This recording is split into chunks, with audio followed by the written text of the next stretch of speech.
Բարև ձեզ սիրելի երևանցիներ, պարոն Ավնյան, տեսեք, քանի որ մենք 24-23 հարցերի մեջ ունենում ենք 1 կամ 2 զեկուցվող հարց, քանի որ 2 նիստ անընդմեջ բոյկոտներ է տեղի ունենում, անցած նիստը մենք ունենք հայտարարությունների ժամ եւ չկարողացանք ունենալ հայտարարություններ, պետք է հիշեցնեմ, սա քաղաքային պարլամենտ է, մենք եւ ֆրանկոֆոնիկ ազգ ենք, պարլամենտը ժողովուրդ ջան գալիս է ֆրանսերեն խոսել բայից, այսինքն այո Շնորհակալություն։ Ամեն կերպ փակելով մեր խոսելու հնարավորությունը, սա ակնհայտ ցույց է դնում, որ դուք թափանցիկության եւ պարլամենտարիզմին դեմ եք գնում։ Հիմա ես կուզեմ խոսել այն իրավական կոլապսի մասին, այն իրավական տերորի մասին, որը տեղի է ունենում այս շենքում եւ այս քաղաքում։ Առաջի թեման, կուզեմ անդրադառնալ ձեզ համար տխրահարճակ կարմիր գծերի 13 անգամ ապօրինի թանկացման որոշմանը, որը դատարանը կրկին կհիշեցնեմ 5 դատավորի կոլեգիալ վճռով ճանաչեց անվավեր, ոչ իրավազոր, սխալ, ապօրինի։ Ինչ է տեղի ունեցել դրանից հետո սիրելի քաղաքացիներ, երբ որ ձեր քաղաքային իշխանությունը անում է մի թանկացում, որը ձեր քաղաքային ընդդիմությունը դատարանում ճանաչում է անվավեր, բարեխղճության երևի մտքով եթե գնանք, կմտածենք դրանից հետո մարդիկ պետք է հետ կանգնեն դրանից, ասեն ժողովուրդ ջան կներեք, բարձվեց օրենքով ապօրինի կերպով ենք արետևյալ այսպես կոչված ռեֆորմը, B, նույնիսկ եթե մոռանանք ապօրինության մասին, այն պատճառը կորիզը, որը որ դրվել էր թանկացման մեջ, չի բերել արդյունքը, քաղաքում բեռնաթափում տեղի չի ունեցել, ինչ են անում քաղաքային իշխանությունները, օգտվում են օրենքի բացերից, պարզ կերպով բողոքարկում են այս վճիռը վերաքննիչ ատյանը վերադարձնում է բողոքը, դրանից հետո եւս չեն համակերպվում, տանում են այս վերադարձի որոշումը, տանում են բողոքարկում են վճռաբեկ դատարան, վճռաբեկ դատարանը եւս վերադարձնում է, արդեն պնդելով, որ դուք ձեր ներկայացուցիչը իրավասու չէ ներկայացնել Երևանի ավականին դատարանում առհասարակ, սա արդեն երրորդ նախադեպն է, որ ձեր ներկայացուցիչը քաղաքապետարանի, որը գալիս է ներկայանում է իբրև ավականու իրավական ներկայացուցիչ, իրեն թույլ չեն տալիս խոսել եւ հեռացնում են դահլիճից։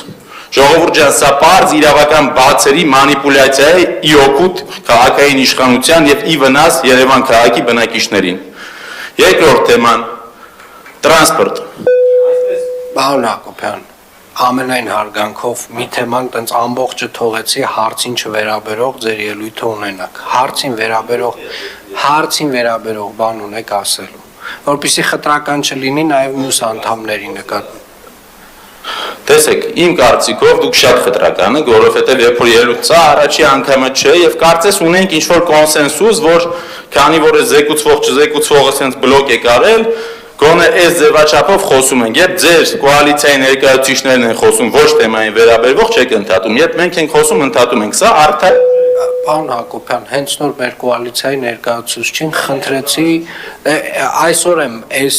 որովհետև անընդհատ ոնց որ մենք զարգացնում ենք այս ձևաչափը, բայց այնուամենայնիվ, եթե մենք օրինակ կանոնակարգը պահեինք, հարգելի գործընկերներ, վստահաբար շատ ավելի շատ հարցեր կկարողանայինք զեկուցենք, քննարկենք մանրամասն, որպեսզի հանրությունը տեղեկանար, բայց քանի որ անընդհատ ու անընդմեջ մենք թեմայից շեղվում ենք, որը ըստ կանոնակարգի չպետք է անենք, պարոն Հակոբյան, ստիպված այս իրավիճակը ունենք։ Հիմա եթե մենք այս սահմանները նորից ընդունենք, պարոն Հակոբյան ջան, մենք կվերադառնանք ավելի շատ հարցեր ըստ էության եւ ըստ բովանդակության քննարկելու։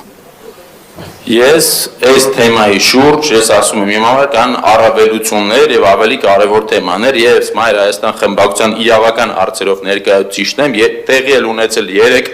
գործավարական նիստ, որի ընթացքում ժողովուրդ ջան գործադիրի ղեկավարը ձեր հայտարարություններ է արել, ես պետք է դրանք իրավական մեկնաբանության ենթարկեմ, եթե այսօր հարց ու պատասխանը մի ամիս հետո ես չեմ ուզում երեկվա մասին խոսամ, եթե դուք կրճատել եք չեք տվել խոսելու տեղը, սա է միակ տարբերակը, եթե ես օրինակ մտածում եի, որ դուք բերեցիք տուգանքի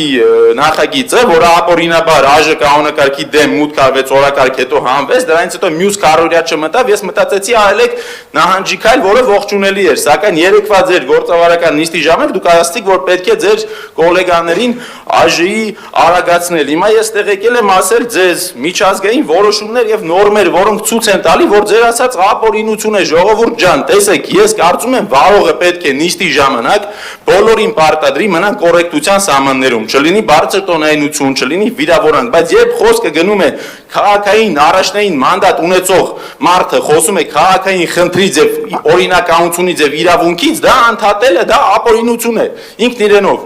Հիմա ձեր բերած նախագիծը, որը որ դուք բերում եք, ՄԱԿ-ի գլխավոր քարտուղարի զեկույցների իրավունքի գերակայության վերաբերյալ 2004 թիվ, ստույգ ասում է, կառավարությունները, խորհրդարանները չպետք է օգտագործեն օրենքը որպես քաղաքական գործիք իրավիճակ իրենց օգտին շտկելու համար։ Դուք բոյկոտը, քաղաքացիական, սահմանադրական իրավունքի իրականացումը հիմա փակում եք նոր օրենքով, սա խախտում է։ Եվս մեկ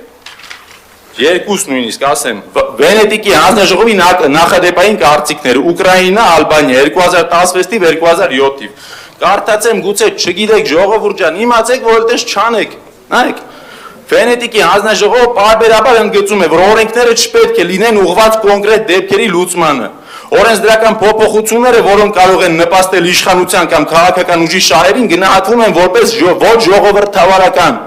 Հիշում եք, չէ, դուք ժողովրդավար իշխանություն եք։ Սա ժողովրդավար չէ, ու պետք չէ այնպես ստեղծել երեկվա ձեր գործավարականին, որ դուք ասում եք բոյկոտը տանում են սեզ, բոյկոտը տանում են դենց, ես ուզում եմ շնորհակալություն հայտնել բոլոր այն քաղաքացիներին, ով մոտենում են ինձ ամեն օր Երևանի փողոցներում եւ ասում են, որ չեն վճարում եւ բոյկոտում են, ես ձեր ցավը տանեմ, լավ եք անում։ Եթե Աբինյան ասում է 25-30% կա բոյկոտ, նշանակում է 50% կա բոյկոտ։ Ու մի տարի է մնացել, բոլորս միասին պայքարելու ենք եւ դիմանալու ենք։ Լավ, լրություն, պարոն Հակոբյան, ես կարծում եմ բավարար չափով